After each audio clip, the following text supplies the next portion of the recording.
বারুইপুরে অশান্তি গণপিটুনিতে ধৃত বেড়ে ৩৬। গণধর্ষণ খুনের অভিযোগে রবিবার তুলকালাম বারুইপুরে। অভিযুক্ত সন্দেহে গণপিটুনিতে মৃত্যু হয় ইন্দ্রজিৎ মণ্ডলের। সিআরপিএফ এর উপর হামলা, পুলিশের গাড়ি ভাঙচুর, রেল লাইন তছনছ করার অভিযোগ। অশান্তি গণপিটুনিতে আগেই ২০ জনকে গ্রেফতার করেছিল পুলিশ। রাতভর তল্লাশিতে পুলিশের জালে এবার আরও ১৬। মেডিকেলের জন্য নিয়ে যাওয়া হয় ধৃতদের।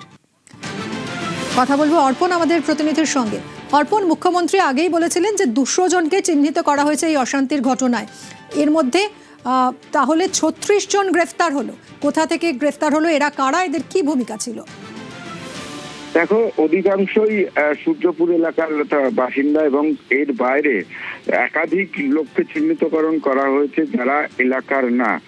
মগরাহাট, জয়নগর এবং তার সঙ্গে বারুইপুরের বেশ কিছু অংশের মানুষজন যারা শুধু অশান্তি পাকানোর জন্যই ওই জায়গায় এসেছিল, তাদের মুভমেন্ট এবং তাদের যে ওই দিনের ঘটনার সঙ্গে যেভাবে তাদের দেখা গিয়েছে, সেখানে যে একটা ঘটনার প্রতিবাদ করতে এসছে সেটা কিন্তু কোনোভাবেই মনে হচ্ছে না তদন্তকারী আধিকারিকদের।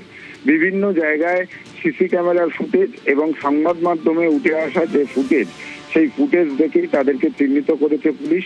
এবং গতকাল পূর্ব মেদিনীপুরের অ্যাডিশনাল এসপি অতীশ বিশ্বাসের নেতৃত্বে একটি যে বিশাল পুলিশ বাহিনী, তারা বের হন, এলাকায় তল্লাশি চালান। রাতভর তল্লাশিতে ১৬ জন এবং গতকাল প্রায় ২২ জনকে গ্রেপ্তার করা হয়।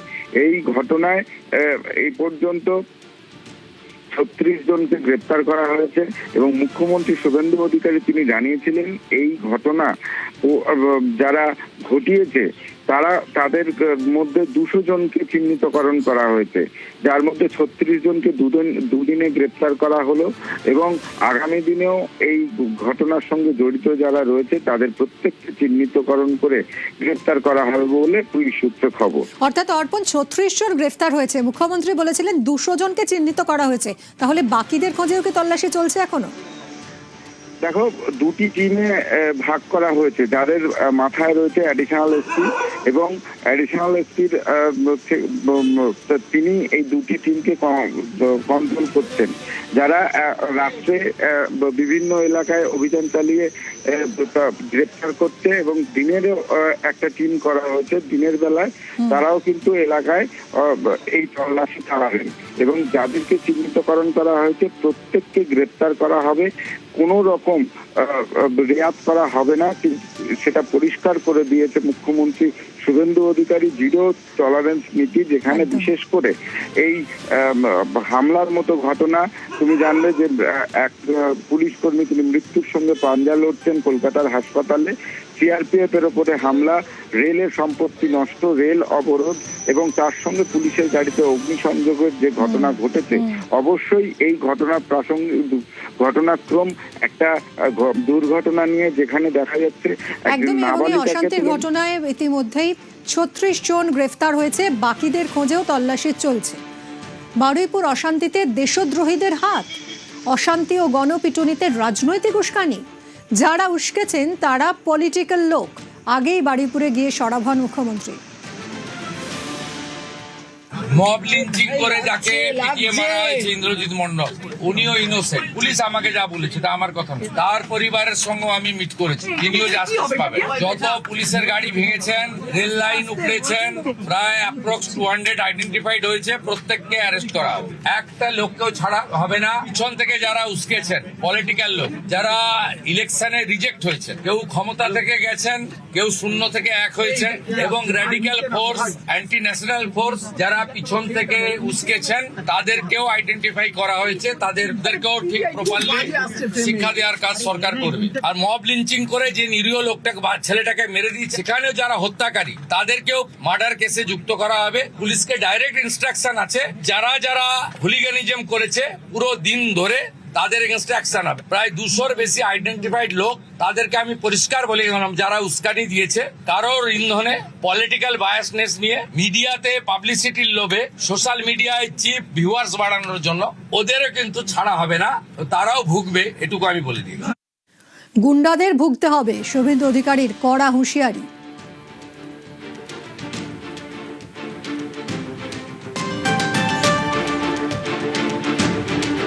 আমাদের অনেকগুলো পুলিশকেই ইনজোর্ড করেছিল এরা অত্যন্ত খারাপ কাজ করেছে। এই গুন্ডাদের ভুগতে হবে, প্রত্যেককে অ্যারেস্ট করব। এখানে আরএনটে করে একজন ছিলেন লেডি, আরেকজন ট্রিটমেন্ট করে বেরিয়ে গেছেন, ইনি অ্যাডমিশন আছেন, এনার ভালো চোট আছে, ওটি হবে কালকে। আমি আমার কনস্টেবল ভাইকে বলে এলাম, সরকার আছে সাথে। মহিলা কনস্টেবল ভর্তি আরএনটে করে তার উনি এখন ঠিক আছে, উনার রিপোর্ট নিলাম আমি, ঠিক আছেন। উনার কালকে ওটি হবে, ওনার সিরিয়াস আছে, ওনারও সিরিয়াস ছিল কিন্তু is now out of danger.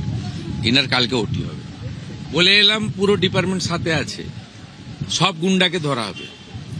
ওখানে যারা নেতাগিরি মাতব্বরি করেছে হবে, প্রত্যেক কাউকে ছাড়া হবে। মেরেছে, ভালো করেছে, এটা করা উচিত, সঠিক বিচার হয়েছে। ফুল আস্থা আছে। দাদা বলেছে এমন শাস্তি দেবো তুমি শুধু দেখে নেবে। এই ধর্ষকদেরকে কোর্টে পাঠাবো না। ও অন্যায় করেছে, ও দোষ করেছে, ও হচ্ছে গুলি খেয়েছে, এটা বলার কিছু নেই। গলি কম করেছে, সবার সামনে ফাঁসি দিত ভালো। দিনে ধরব, রাত্রি কাম তমাম, সেরকমই আজ করে দিলেন। সকালে জমা নেব, বিকালে খরচ করব। ও যা কর্ম করেছে তাতেই গেছে আমার সামনে। আমার তামান্না চলে গেছে। যদি বিজেপি সরকার তখন থাকতো তাহলে ওই ক্রিমিনালগুলো আজ পর্যন্ত এই দুনিয়ায় থাকতো না।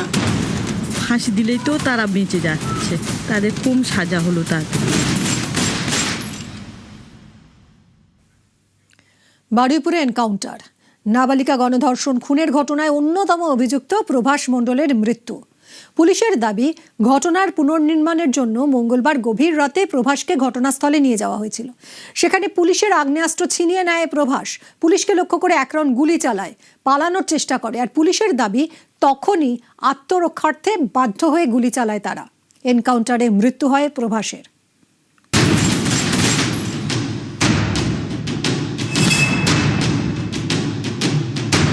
মঙ্গলবার গভীর রাত, বারুইপুরে এনকাউন্টার।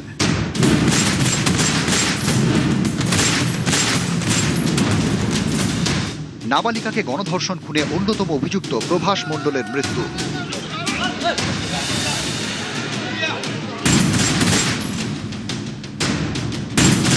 মঙ্গলবার রাত 12:45 গণধর্ষণ এবং খুনের ঘটনার পুনর্নির্মাণের জন্য প্রভাসকে ঘটনাস্থলে নিয়ে যায় পুলিশ। রেল লাইন ধরে হেঁটে ঘটনাস্থলে পৌঁছন সবাই। রাত 1:30 যে পুকুর থেকে নাবালিকার দেহ উদ্ধার হয়, প্রভাসকে সেখানে নিয়ে পৌঁছয় পুলিশের তদন্তকারী দল। পুলিশের দাবি, এসআইটি সদস্য রনি সরকারের রিভলভার ছিনিয়ে নেয় প্রভাস, পুলিশকে লক্ষ্য করে গুলি চালায়, পালানোর চেষ্টা করে। তখনই আত্মরক্ষায় বাধ্য হয়ে গুলি চালায় পুলিশ। প্রভাসকে লক্ষ্য করে গুলি চালান এসআইটির আরেক সদস্য অর্ঘ্য মণ্ডল। পুলিশ সূত্রে খবর, প্রভাসের পাঁজর এবং পেটের ডান দিকে গুলি লাগে।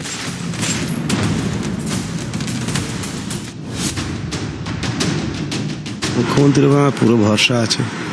দাদার সঙ্গে কাল কথা হয়েছে, দাদার উপর পুরো ভরসা রেখেছি। আমি আর খুশি আছি এতে। আমি চাই সবাই এরকম শাস্তি পাক। পুলিশ প্রশাসনের উপর ভরসা আছে, পুলিশ ঠিকঠাক কাজ করছে। বুধবার সকালে সবার আগে এনকাউন্টার স্পটে পৌঁছয় নিউজ 18 বাংলা। প্রভাস মণ্ডল, তাকে নিয়ে গতকাল রাত্রি 12:45 এই ঘটনাস্থলে রিকনস্ট্রাকশনের জন্য এসে পৌঁছয়। প্রভাস মণ্ডলকে নিয়ে আসার পরেই যেটা পুলিশের তরফে দাবি, যে জায়গাতে এই ঘটনা ঘটেছে সেই জায়গাতে পুলিশের কাছ থেকে রিভলভার ছিনিয়ে নিয়ে, সার্ভিস রিভলভার ছিনিয়ে পুলিশের দিকে লক্ষ্য করে এক রাউন্ড গুলি ফায়ার করা হয়। এবং যখন এই ঘটনা হয়, তারপরে যে ছবি তুমি দেখতে পাচ্ছ, এই জায়গা দিয়ে প্রভাস মণ্ডল পালানোর চেষ্টা করেছিল, পুলিশকে বাধ্য হয়ে সেই সময় আত্মরক্ষার্থে গুলি চালাতে হয়। পুলিশকে লক্ষ্য করে গুলি চালানোর পরে পাল্টা গুলিতে এই জায়গাতেই প্রভাস মণ্ডলের মৃত্যু হয়।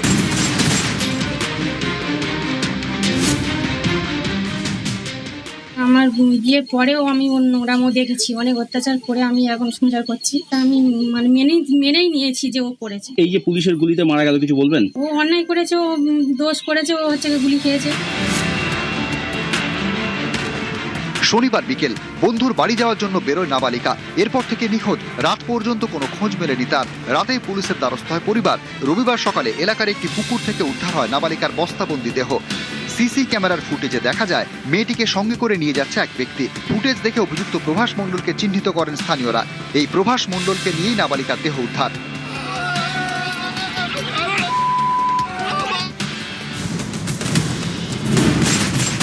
মঙ্গলবার গভীর রাতে এনকাউন্টারে মৃত প্রভাস। নিউজ 18 বাংলা।